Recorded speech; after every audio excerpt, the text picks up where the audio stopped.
আসসালামু আলাইকুম সম্মানিত ভিউয়ার্স, আশা করি সবাই ভালো আছেন।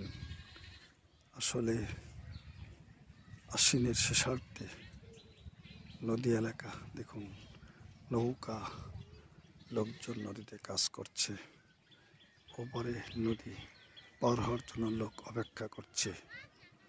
এই দেখুন নৌকা চলছে, এই যে নৌকায় লোকজন যাতায়াত করছে, তারা বালি উত্তোলন করবে। কোথায় মোটা বালি পাওয়া যায় সেটাই খুঁজে দেখছে।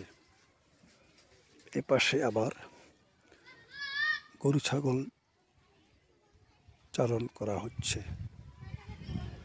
তাই আসলে গ্রামীণ এলাকাটা এক সৌন্দর্য, প্রাকৃতিক সৌন্দর্য।